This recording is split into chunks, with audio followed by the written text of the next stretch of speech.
17টি বছর আমরা স্বৈরাচার হাসিনার আমলে নানাভাবে নির্যাতিত হয়েছি। প্রতিদিন টেলিভিশন খুললেই দেখবেন আয়নাঘরের কাহিনী, কিভাবে গুম হয়েছে পরিবারের পর পরিবার, কিভাবে বাবা মাকে না জানিয়ে ছাত্ররা রাজপথে এসে গুলির শিকার হয়েছে, কিভাবে হেলিকপ্টার থেকে গুলি করে শিশুদেরকে হত্যা করা হয়েছে। অবর্ণনীয় এক কাহিনী।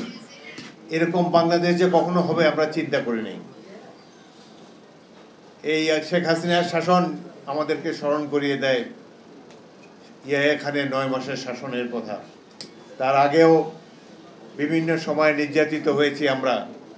আমাদের ভাষার দাবি পদদলিত হয়েছে, গণতন্ত্রের দাবি বারংবার পদদলিত হয়েছে, নির্বাচনের কোনো অর্থই হয় না, আমাদের ভোটের কোনো মূল্য ছিল না। নানাভাবে বাংলাদেশের মানুষ দিনের পর দিন, বছরের পর বছর সংগ্রাম করে এসেছে। তারপর আমরা এখানে এসেছি। অবশেষে ইতিহাসের নিষ্ঠুরতম শাসক শেখ হাসিনার অত্যাচার নিপীড়নে সারা দেশে যখন মানুষ কম্পমান, আল্লাহর আরশ কেঁপে উঠেছে নির্যাতিত মানুষের ফরিয়াদে, তখন এক সময় আল্লাহর রহমতে এই দুঃশাসনের হাত থেকে আমরা মুক্তি পেয়েছি।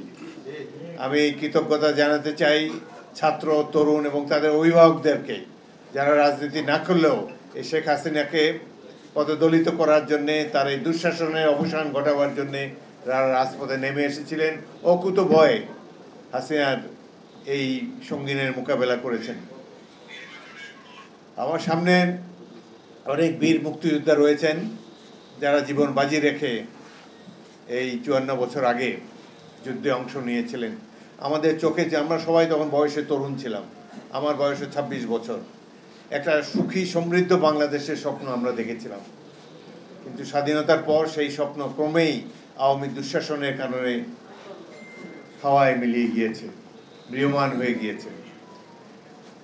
এই যারা 71-এ মুক্তিযুদ্ধ দেখেনি তারা কল্পনাও করতে পারে না যে কি দুঃসাহসী ছিল বাংলাদেশের তরুণরা। আমি একটা এক্সাম্পল দেই, অজস্র এরকম এক্সাম্পল আছে। আমি যশোর ক্যান্টনমেন্টে একজন তরুণ ক্যাপ্টেন ছিলাম। আমি একাই ওই ক্যান্টনমেন্টে বিদ্রোহ করেছি, বাঙালি অফিসার। আমার সাথে একজন সেকেন্ড লেফটেন্যান্ট ছিল বাঙালি, কুমিল্লার অধিবাসী, সেকেন্ড লেফটেন্যান্ট আনোয়ার হোসেন। ক্যান্টনমেন্টের মধ্যেই একটা 8 ঘন্টাব্যাপী যুদ্ধ হয়। সেই যুদ্ধে আনোয়ার হোসেন শহীদ হয়। বিকেলের দিকে আমি 200 সৈনিক নিয়ে বেরিয়ে আসি এবং বাইরে আসার পর ছাত্র, যুবক, সাধারণ মানুষদেরকে সংগঠিত করে আগামী পরবর্তী 3 মাস, প্রথমে চৌগাছা, পরে বেনাপোলে ঘাঁটি গেড়ে বাংকার স্থাপন করে প্রতিদিনই পাক বাহিনীর মোকাবেলা করেছি। আমরা ছিলাম মাত্র 200 ইস্ট বেঙ্গল রেজিমেন্টের সৈনিক। ক্যান্টনমেন্ট থেকে বের হওয়ার পর থেকে হাজার হাজার ছাত্র, যুবক সব দৌড়ে এসেছে। তারা বলে, স্যার অস্ত্র দেন, যুদ্ধ করব। সেই যে সাহসী তরুণেরা, বিশেষ করে ছাত্ররা, এদের চেহারা এখনও চোখের সামনে ভাসে। আমার অস্ত্র ছিল কম, 600 জনকে আমি ছাত্রকে রিক্রুট করেছিলাম আমার সেনা দলে। তাদেরকে মাত্র 1.5 মাসের ট্রেনিং দিয়েছে। এদের কথা যখন ভাবি, অধিকাংশই গ্রামীণ যুবক, শহরের টেলিভিশনে পাদপ্রদীপে তাদেরকে কখনো দেখা যায়নি। সাধারণ মানুষ তাদের পরিচয় জানে না।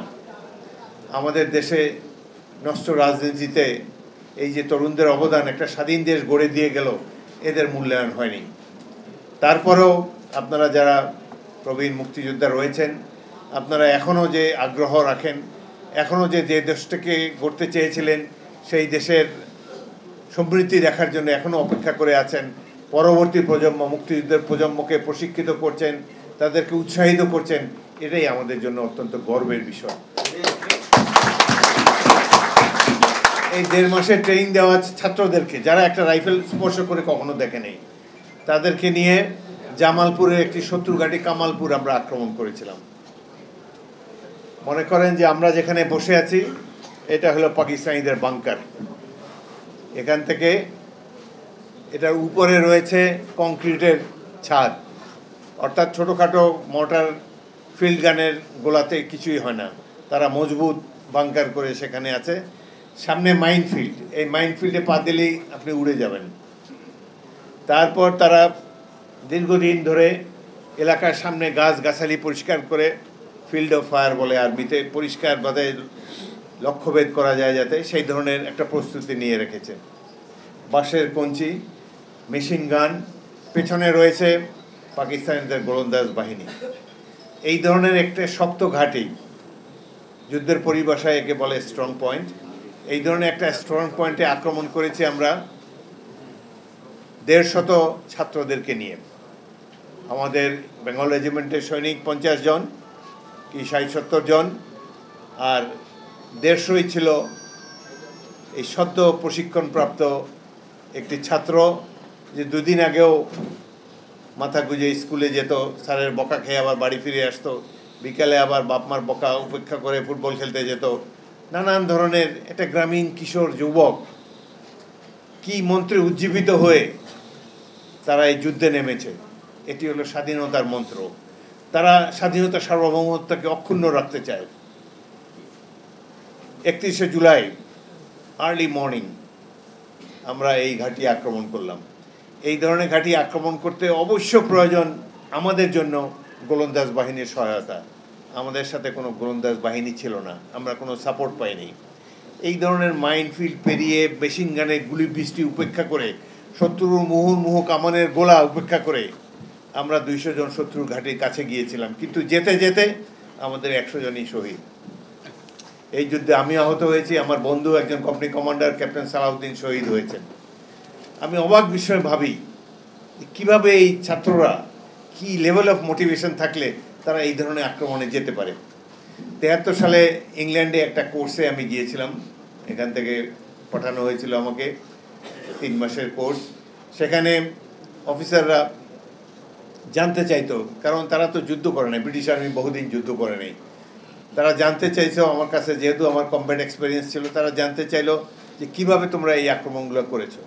আমি যখন কামালপুর আক্রমণের বর্ণনা তাদেরকে দিয়েছি, পিন ড্রপ সাইলেন্স নিয়ে তারা শুনতো, চোখ বড় বড় হয়ে যেত, এবং শোনার পরে একই মন্তব্য করতো যে কোনো পেশাদার বাহিনীর পক্ষে এই ধরনের আক্রমণ করা সম্ভব নয়। কোনো রেগুলার আর্মি এই ধরনের আক্রমণে যাবেই না কামানের গোলন্দাজ বাহিনীর সাপোর্ট ছাড়া। একমাত্র যারা সুইসাইড স্কোয়াড, দেশের স্বাধীনতার জন্য যারা জীবন উৎসর্গ করতে পাগল পারা, সেই ধরনের দুঃসাহসী যুবকেরা, তরুণেরাই পারে এই ধরনের আক্রমণ পরিচালনা করার জন্য। ভাই কি ভাই, হোয়াট ইজ ইউর প্রবলেম ভাই, প্লিজ। বড় কষ্ট লাগে এই দেশের জন্য, আমরা এই দেশের জন্য অনেক কষ্ট করছি। Have patience for 10 minutes. আমার যুদ্ধের, আপনারা জানেন, আধুনিক যুদ্ধ বেতার সেটের মাধ্যমে পরিচালিত হয়। আমার বেতার সেটটা ক্যারি করছিল সিরাজ বলে এক তরুণ সৈনিক। আমার পাশে উলফত যেরকম বসে আছে 6 ইঞ্চি দূরে, সেও 6 ইঞ্চি দূরে ওই বেতার যন্ত্রটা বহন করে আমার সাথে সাথে চলছিল। আমার হাতে হ্যান্ডসেটটা শুধু ছিল। হ্যান্ডসেটে আমি কথা বলার চেষ্টা করছি অন্য কমান্ডারদের সাথে, মেজর জিয়াউর রহমানের সাথে কথা বলার চেষ্টা করছি। গা ঘেঁষাঘেঁষি 6 ইঞ্চি পাশাপাশি, হঠাৎ দেখি তার শরীরের নির্মাঙ্গ উড়ে গিয়েছে, মাইনফিল্ডের উপরে এসে পড়েছে, তার শরীরের অর্ধেক মুহূর্তে উড়ে গেল। ঘটনাস্থলেই সে মৃত্যুবরণ করলো সিরাজ। তার এখানে দুঃখ করারও সময় নাই, শোক করার সময় নেই। সামনে শত্রু, মেশিন গানে গুলি আসছে, কামানের গোলা পড়ছে, তাড়াতাড়ি ওয়ারলেস সেটটা আরেকজনের কাঁধে দিয়ে আমরা শত্রুর দিকে গেলাম, সামনের কয়েকটি বাংকার দখল করলাম। কিন্তু সালাউদ্দিনের মৃত্যুর কারণে, আমি আহত হওয়ার কারণে আমাদেরকেও পিছনে নিয়ে এসেছে, যার ফলে আক্রমণ সফল হয়নি। কিন্তু এই ধরনের আক্রমণে ব্রিটিশ আর্মিকে যখন আমি বললাম যে 1.5 মাসে ট্রেনিংপ্রাপ্ত সৈনিকেরা আর্টিলারি সাপোর্ট ছাড়া এই ধরনের আক্রমণ করেছে, তার অবাক বিস্ময়। আমাদের জাতি, তাদের চোখে যে সম্মানবোধ দেখেছি, এটি আমাদের জাতির গৌরব। 71-এ আমরা যুদ্ধ করেছি দেশের স্বাধীনতার জন্য, সারা জাতি যুদ্ধ করেছে, ইট ওয়াজ এ পিপলস ওয়ার। কিন্তু আজকে একটি রাজনৈতিক দল বলার চেষ্টা করছে 71-এ আমরা ভুল করেছিলাম। কোথায় ছিল তারা? এই গত 17 বছরের দুঃশাসনের কালে তারা ছাত্রলীগে, আওয়ামী লীগে ভর্তি হয়ে জীবন রক্ষা করেছে। আমরা তো এই কৌশল তো আমাদের ছিল না, আমরা সরাসরি শত্রুর মোকাবেলা করেছি, 9টি মাস যুদ্ধ করেছি। 18টি জেলা ছিল তখন, একটা জেলা সিলেট একমাত্র মুক্তিবাহিনী দখল করেছে, মেজর জিয়াউর রহমানের নেতৃত্বে প্রথম ইস্ট বেঙ্গল। আমি 14ই ডিসেম্বর তারিখে সেই আক্রমণ পরিচালনা করেছি। আমার 18 জন সৈনিক ঘটনাস্থলে নিহত হয়েছে, শহীদ হয়েছে। ভয়াবহ যুদ্ধ। আমাদের সাথে বেতার সেট ছিল, একজন ভারতীয় মেজর ছিল বেতার সেট নিয়ে, কিন্তু চা বাগানের ভিতর দিয়ে আসার কারণে বেতার সেট কাজ করছিল না। চা বাগান পেরিয়ে যে মুহূর্তে সিলেট শহরের মধ্যে পা রাখলাম, সিলেট অপরিচিত জায়গা, আমি কোনোদিন যাইনি, আমাদের সাথেও কেউ যায়নি, মেজর জিয়াউর রহমানও কোনোদিন যান নাই। একজন মাত্র সিলেটি অফিসার ছিল আমাদের সাথে, ক্যাপ্টেন নূর, সে পেছনে ছিল। যাই হোক, এইভাবে সেই ভয়াবহ যুদ্ধে হঠাৎ করে সামনে পাক বাহিনীর সামনে পড়ে গেলাম। আমরা ট্রেঞ্চও খুঁড়তে পারিনি, তার আগেই তারা আমাদের উপর আক্রমণ চালালো। 14ই ডিসেম্বর তারিখে সারাদিন আক্রমণের পর তাদেরও অনেক হতাহত হলো, আমারও। দুটো মেশিন গান থাকে ইনফ্যান্ট্রি কোম্পানিতে, দুটো মেশিন গান যারা চালায় ধ্বংস হয়ে গেল, শহীদ হয়ে গেল। 18 জন শাহাদাতের পর আমিও যখন মৃত্যুর অপেক্ষা করছি, সেই সময় বেতার সেটে এক চমৎকার মেসেজ পেলাম। ভারতীয় মেজর আমাকে বলছে যে তিনি বেতার যোগাযোগ স্থাপন করতে পারছেন, কামানের গোলা চাইলে তিনি ফেলতে পারেন শত্রুর এই এমসি কলেজের প্রিন্সিপালের বাড়িতে। আমি বললাম যে হাতাহাতি যুদ্ধ চলছে, এখন আর কামানের গোলার প্রয়োজন নেই, যদি সম্ভব হয় একটা এয়ার সর্টি সামনের এই পাকিস্তানিদের বাংকারের উপর আনা যায় কিনা। আধা ঘন্টা পরে দুটি ভারতীয় মিগ বিমান এসে 15 মিনিট ধরে গোলা নিক্ষেপ করে এই এমসি কলেজের প্রিন্সিপালের বাসায় যে পাক বাহিনীর ঘাঁটি ছিল, সেই গোলাবর্ষণ এবং বিমান যখন লো ডাইভ করে সেই যে শব্দ, ভয়াবহ শব্দ, আকাশ বাতাস বিদীর্ণ হয়ে যায়। এই ভয়াবহ শব্দে পাক বাহিনী সাদা পতাকা উড়িয়ে সারেন্ডার করলো। সেদিন জীবনে রক্ষা পেলাম। অলৌকিকভাবে অনেকবার বেঁচে গিয়েছি, অনেক সাহসী তরুণ দেখেছি। এখানেও যারা অনেকে আছেন এখন তাদের পক্ষ কেশ, চুল দাড়ি সব সাদা হয়ে গিয়েছে, কিন্তু এই অমিত বিক্রমে বাঙালিরা যুদ্ধ করেছে, এটি যে কোনো জাতির জন্য অত্যন্ত গৌরবের। পাকিস্তান স্বাধীন হয়েছে মাউন্ট ব্যাটেনের নেতৃত্বে ব্রিটিশ আমলে, টেবিলের উপরে ম্যাপের উপরে আঁকুবুকি করে দুটি দেশ সৃষ্টি হয়েছে। কিন্তু এই যে মেশিন গানের সামনে বুক পেতে দিয়ে শত্রুর সাথে হাতাহাতি বাংকারে গিয়ে লড়াই করে এই বাঙালি যাদেরকে নন মার্শাল রেস বলে সবাই উপহাস করত, এই জাতি যে বীর বিক্রমে যুদ্ধ করতে পেরেছে 71-এ, সে এক গৌরবের ইতিহাস। আজকে লক্ষ্য করেছি দুঃখের সাথে 73 থেকে 72 থেকেই এই সাহসী যুবকদের কথা ভুলিয়ে দেবার জন্যে, মুক্তিযুদ্ধের গৌরবময় উপাখ্যানকে ভুলিয়ে দেবার জন্যে তৎকালীন আওয়ামী লীগের সরকার চেষ্টা করেছে। তারা বোঝাতে চেষ্টা করেছে যে কেবলমাত্র তাদের নেতাদের বক্তৃতাতেই দেশটা স্বাধীন হয়ে গিয়েছে। এই যে লক্ষ কোটি মানুষের যে আত্মত্যাগ, সারা জাতি যে যুদ্ধ করতে পারে, এই বর্ণনা ইতিহাস বইতে আপনি খুঁজতে পাবেন না। বাংলাদেশের বেশ কয়েকটি রাজনৈতিক দল আছে, ক্ষুদ্র তাদের কলিজা, এরা সব কৃতিত্ব তারা নিজেরাই নিতে চায়, কাউকে কোনো কৃতিত্ব দেবে না। বিশেষ করে গ্রামীণ যুবক, গুলশান, বনানী, বাড়িধারায় যারা থাকে না, যারা বৃহৎ অট্টালিকাতে এসিতে বসবাস করে না, যাদের পা নগ্ন পদ, গায়ে শুধু একটি গেঞ্জি, পরনে একটি লুঙ্গি, হাতে একটা রাইফেল আমরা ধরিয়ে দিয়েছিলাম। প্রকৃত মুক্তিযোদ্ধার চেহারা হলো এই। এরা যে বীর বিক্রমের যুদ্ধ করেছে, ইতিহাসে এটি লিপিবদ্ধ হয় নাই কেবল রাজনৈতিক দলের নেতাদের কুচক্রের কারণে।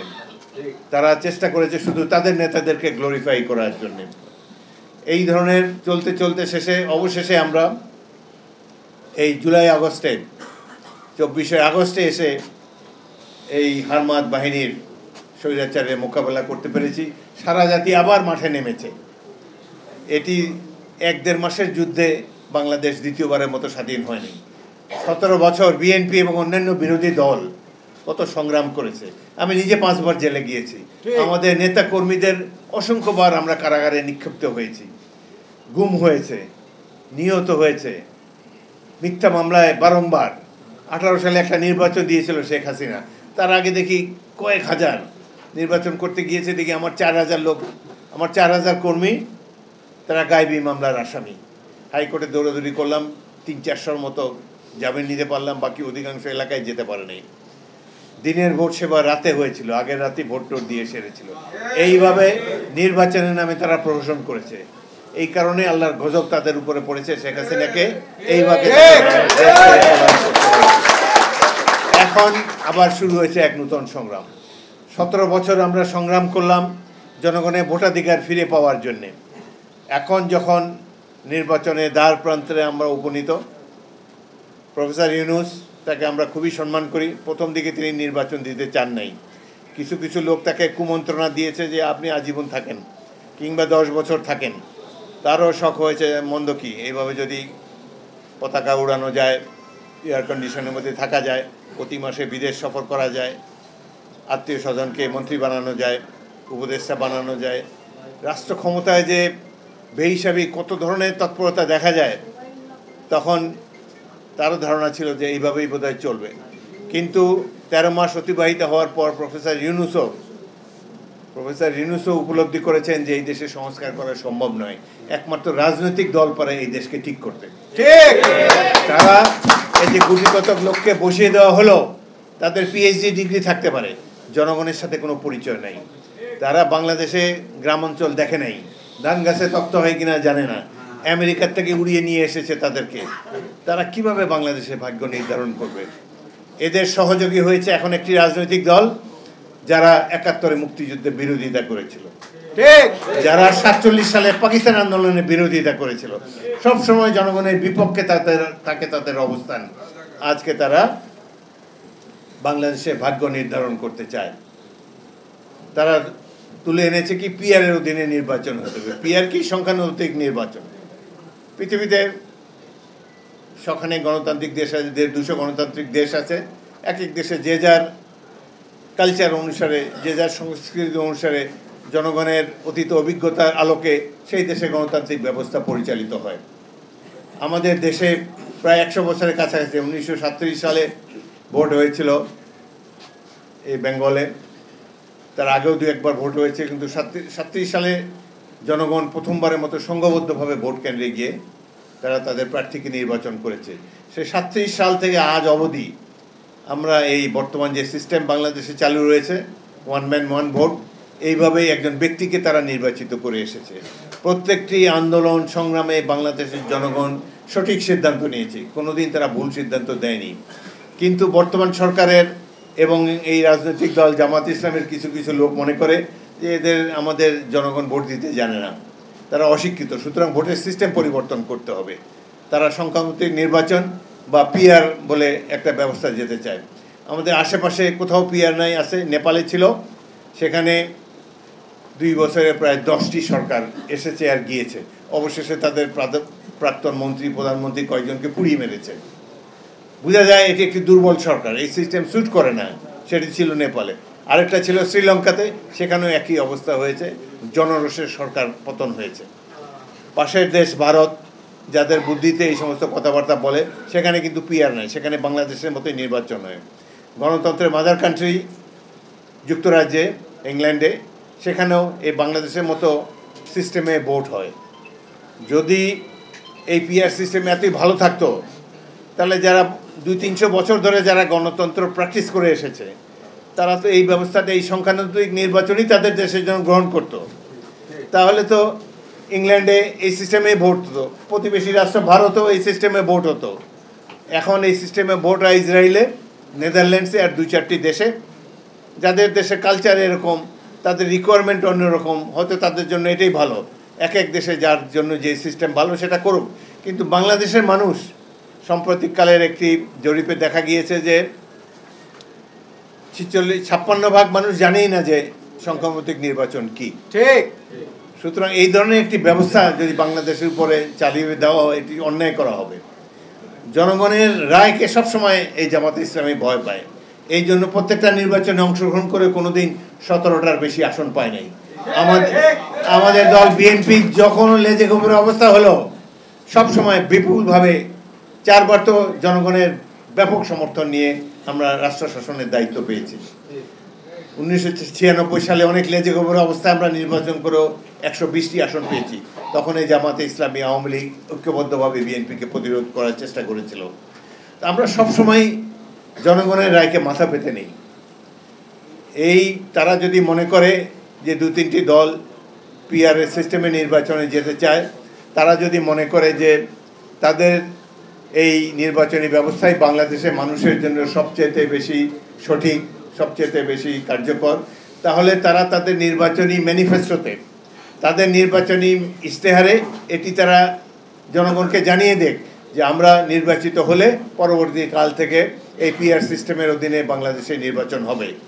কিন্তু দুই তিনটি রাজনৈতিক দল মিলে তো একটি নির্বাচনী ব্যবস্থা জনগণের উপরে চাপিয়ে দিতে পারে না। গণতান্ত্রিক ব্যবস্থা হলো জনগণের সম্মতিতে সিদ্ধান্ত গ্রহণ। একমাত্র নির্বাচনী গণতন্ত্রের অনুষঙ্গ, যার মাধ্যমে আমরা সঠিক পথে যেতে পারি। সুতরাং আশা করব এই ধরনের উদ্ভট কথা, নিজেরা জিততে পারবে না সেই জন্যে এই ধরনের নতুন কোনো সিস্টেমের এক্সপেরিয়েন্স, বাংলাদেশের মানুষ তো গিনিপিগ না। 17 বছর অনেক কষ্ট করেছি আমরা। সাধারণ মানুষকে অনেক পরিশ্রম দিতে হয়েছে জীবনের বিনিময়ে। কত পরিবার ধ্বংস হয়ে গিয়েছে। এদেরকে তো এক্সপেরিমেন্ট করতে পারেন না। জনগণের সম্মতি প্রয়োজন। রাষ্ট্রের মালিক জনগণ। আমরা তাদের সম্মতি নিয়ে পরবর্তীকালে যদি যাদেরকে জনগণ আগামী নির্বাচনে, ফেব্রুয়ারি নির্বাচনে জনগণ যাদেরকে ভোট দিবে তারা দেশকে সাজিয়ে নেই। তারা যেই সিস্টেমে নির্বাচন করতে চায় তারা আগেই নির্বাচনের আগে বলুক, জনগণের রায় পেলে সেই নির্বাচন তারা বাস্তবায়ন করুক, আমরা মাথা পেতে নেব।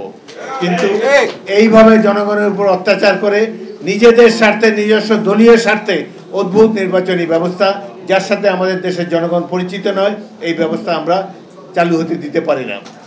লক্ষ্য করেন একটি দল এনসিপি, তাদেরও আওয়ামী লীগের ওই রোগে ধরেছে। আওয়ামী লীগ যেমন ক্লেম করে বাংলাদেশ তারাই স্বাধীন করেছে, এনসিপির এই সদ্য সাবালক এই ছাত্ররা তারাও বলতে চায় যে এই শেখ হাসিনা সরকার নাকি তারাই পতন ঘটিয়েছে।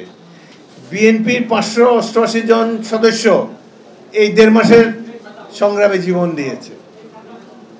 এখন তারা মনে করে যে তারাই হলো এই রাষ্ট্রের কর্ণধার, তাদেরই দায়িত্ব এই দেশকে ঠিক করার। কিছুদিন আগে ডাকসু নির্বাচন হলো। এই এনসিপি তো সবাই ছাত্র, তারা ছাত্রদের প্রতিনিধি বলে দাবি করতো, 100 ভোট পায় না ডাকসু নির্বাচনে। এরা এখন এই দেশে বলতে চায় পিআর সিস্টেম না হলে নির্বাচনে হতে দেব না। আরে অদ্ভুত কথা। এই দেশে মানুষের কোনো মূল্য নাই, জনগণের রায় হবে না। বাংলাদেশ তো টিকে থাকবে অনন্তকাল ধরে ইনশাআল্লাহ। জনগণের কাছে যান, আপনাদের ম্যানিফেস্টোতে বলেন, ইশতেহারে বলেন যে আমরা সংখ্যানুপাতিক নির্বাচন চাই এই দেশে। জনগণ যদি আপনাদেরকে সংখ্যাগরিষ্ঠতা দেয় তাহলে আপনারা এই ব্যবস্থা চালু করেন, আমরা মাথা পেতে নেব। কিন্তু এইভাবে জনগণের উপরে 2-3টি রাজনৈতিক দল ইউরোপ আমেরিকার থেকে আগত বুদ্ধিজীবীদের দ্বারা পরিচালিত হয়ে এই ধরনের সিস্টেম করতে দেওয়া বাংলাদেশের গণতন্ত্রের জন্য অত্যন্ত ক্ষতিকর হবে। আমরা দেশের সর্ববৃহৎ দল, রাজনৈতিক দল বিএনপি, আমরা কখনোই এটিকে সহ্য করব না। আজকে সারা আমরা জানি পতিত স্বৈরাচার ভারতে বসে বাংলাদেশের বিরুদ্ধে ষড়যন্ত্র করে যাচ্ছে। তারা অফিস আদালত নিয়ে, তাদের কাছ থেকে বুদ্ধি পরামর্শ নিয়ে বাংলাদেশের প্রতিদিন নির্বাচন পর্যন্ত প্রতিদিন তারা সহিংসতা চালায়। মধ্যে সেখানে ভারতীয় পতাকা উঠত বহু বছর আগে থেকেই। কেবলমাত্র শহীদ রাষ্ট্রপতি জিয়াউর রহমান তিনি সেখানে বাঙালিদেরকে পাহাড়ি এলাকায় পুনর্বাসিত হওয়ার কামলে জনসংখ্যার মধ্যে একটা ব্যালেন্স এসেছে, যার জন্য এখন আর তারা ভারতের পক্ষে স্বাধীনতা ঘোষণা করতে পারছে না। এই জন্য শহীদ জিয়াউর রহমান ইতিহাসে অমর হয়ে থাকবেন। তিনি বাংলাদেশের অখণ্ডতাকে রক্ষা করেছেন, স্বাধীনতা সার্বভৌমত্বকে সবসময় পতাকাকে উড্ডীন রেখেছেন। আজকে দেশের অর্থনীতি স্থবির, কেবলমাত্র প্রবাসী ভাইদের যে অর্থ সাহায্য রেমিটেন্স পাঠায় সেটার উপরে টিকে আছে এই অর্থনীতি। কোনো বিদেশি বিনিয়োগ, দেশি বিনিয়োগ কিছুই হচ্ছে না। তার মধ্যেও বর্তমান সরকারের বিলাস বেসনের কোনো কমতি নাই। প্রফেসর ইউনূসকে আমরা সম্মান করি, তিনি দেশের গৌরব, কিন্তু রাষ্ট্র চালনায় তিনি সফলতার মুখ এখনো দেখতে পাননি। সফলতা পান না পান, ব্যয় সংকোচনকে করতে হবে। 104 জনকে নিয়ে তিনি কেন জাতিসংঘে গেলেন? 10 মিনিটের একটা ভাষণ দেবেন। আমি জাতিসংঘে 2 বার গিয়েছি এই ধরনের মিটিংয়ে। আমি বাংলাদেশ প্রতিনিধি দলের নেতৃত্ব দিয়েছি CSD 8, CSD 9-এ। সেখানে বিশেষ করে এখন যে অধিবেশন চলে, অনেক রাষ্ট্রের যারা কর্ণধার তারা জানি না এখানে। এটা একটা মেঠো বক্তৃতা দেয় 10 মিনিটের, এটা কেউ শোনে কেউ শোনে না। কোনো গুরুত্বপূর্ণ রাষ্ট্র হলে শোনে। এবং বিশেষ করে বাংলাদেশ যখন বক্তৃতা দেয়, দুঃখ হলেও সত্য, অতীতের সরকারগুলোর আমলে, প্রেসিডেন্ট জিয়াউর রহমানের সরকার ছাড়া অন্যান্য যেসব সরকারের আমলে জাতিসংঘে গিয়েছে বাংলাদেশ প্রতিনিধি দল, বক্তব্য দিয়েছে, ওই সময় লোকজন উঠে চলে যেত। ওরা লিস্টে দেখে যে এই দুর্বল রাষ্ট্রগুলো কখন বক্তৃতা দেবে, ওই সময় কেউ থাকে না জেনারেল অ্যাসেম্বলিতে। এই ধরনের একটি অপ্রাসঙ্গিক একটি মিটিংয়ের জন্য 104 জনের বিরাট লটবহর নিয়ে গিয়েছে। এটা বাংলাদেশের জনগণের ট্যাক্স পেয়ারের অর্থের অপচয়। তার প্রেস টিমের 5 জন গিয়েছে, অন্যান্য সাংবাদিকরা তো গিয়েছে। এটা তো আপনার আমাদের অর্থের অপচয়। এইভাবে মাঝখানে তার বোধোদয় হয়েছিল, তিনি 54 জন নিয়ে গিয়েছিলেন, অ্যাকসেপ্টেবল। কিন্তু 104 জনকে নিয়ে এইভাবে পিকনিক করতে যাওয়া বাংলাদেশের মতো দুর্বল অর্থনীতির দেশের পক্ষে মানানসই নয়। দেশে আজকে গণতন্ত্র নেই বলে এরকম হচ্ছে। আজকে যদি একটা নির্বাচিত সরকার থাকতো এখানে, তাহলে এইভাবে ভারতে বসে হাসিনাও এত ড্রামা করতে পারতো না, আর এই ধরনের অর্থের অপচয় হতে পারতো না। শেখ হাসিনা এর চাইতেও বেশি প্রতিনিধি দল নিয়ে বেড়াতে গিয়েছেন। কখনো দিনের পর দিন বাংলাদেশ বিমানের এয়ারক্রাফট কখনো ফিনল্যান্ডে, কখনো ইংল্যান্ডে, কখনো যুক্তরাষ্ট্রে বসে আছে। মাহাথির মোহাম্মদ, তারপরে লি কুয়ান ইউ সিঙ্গাপুরের, এত সমৃদ্ধ রাষ্ট্রের যারা রাষ্ট্রনায়ক ছিলেন, তারাও নর্মাল এয়ারলাইনে ট্রাভেল করে। কিন্তু এইভাবে দরিদ্র একটা দেশের মানুষ বিমান নিয়ে ওখানে বসিয়ে রাখে এবং ঘন্টার পর ঘন্টা অনেক টাকা ফি দিতে হয় বিভিন্ন এয়ারপোর্টে বিমান বসিয়ে রাখলে। কিন্তু বাংলাদেশের মানুষ অত্যন্ত উদারচেতা, সাধারণ মানুষ সরকার কি করে এটা জানতেও পারে না অনেকে। এখন এই শেখ হাসিনা বিদায়ের পর কিছুটা প্রেস ফ্রিডম এখানে এসেছে, আমরা জানতে পারি যে সরকার প্রধানরা কি করে, সেই জন্য এই ধরনের কাহিনী মাঝে মাঝে বের হয়ে আসছে। এদের তো লুণ্ঠন তো সীমাহীন। একটা প্রতিমন্ত্রী, তার 360টা বাড়ি শুধু লন্ডনে, 200 বাড়ি দুবাইতে, আমেরিকাতে। এই দেশের সরকারের জন্য আরও কঠিন পদক্ষেপ নেওয়া উচিত ছিল, এসবের মধ্যে তারা নেই। আরেকটা জিনিস, বাংলাদেশ যে এখনো নির্বাচনী ম্যাপে প্রার্থিত বা প্রয়োজনীয় পদক্ষেপ নিতে পারছে না, তার একটি কারণ হলো বর্তমান প্রশাসন। এখানে স্বৈরাচারের দোষরা এখনো বসে আছে। এদেরকে সরাবার জন্য কোনো ব্যবস্থা নেওয়া হয় নাই, এবং এরা থাকলে নির্বাচন সুষ্ঠু হবে না। সুতরাং আমরা বিএনপির পক্ষ থেকে দাবি জানিয়েছি, আবারও জানাবো, নিরপেক্ষ নির্বাচনের স্বার্থে এই অ্যাডমিনিস্ট্রেশনকে, প্রশাসন ব্যবস্থাকেও নিরপেক্ষ করতে হবে। ঠিক, আমরা স্বৈরাচারের দোষরদেরকে মাঠে রেখে নির্বাচনে যেতে পারি না। এবং এই যে যারা বলছে যে নির্বাচন হতে দেওয়া হবে না, বিএনপি কোনো দুর্বল দল নাই। কারা নির্বাচন হতে দেবে না ইনশাল্লাহ আমরা রাজপথে দেখতে চাই। 17 বছর আত্মত্যাগ তো ব্যর্থ হতে পারে না। এই দেশের জন্য আমরা যুদ্ধ করেছি। আমাদের নেতা জিয়াউর রহমান স্বাধীনতার ঘোষণা দিয়েছেন। বেগম খালেদা জিয়া বছরের বছর বিনা বিচারে কারাগারে কষ্ট করেছেন, চিকিৎসা পর্যন্ত তাকে দেওয়া হয় নাই। এই সংগ্রাম, এই আন্দোলন আমরা করেছি শুধু বাংলাদেশের স্বাধীনতা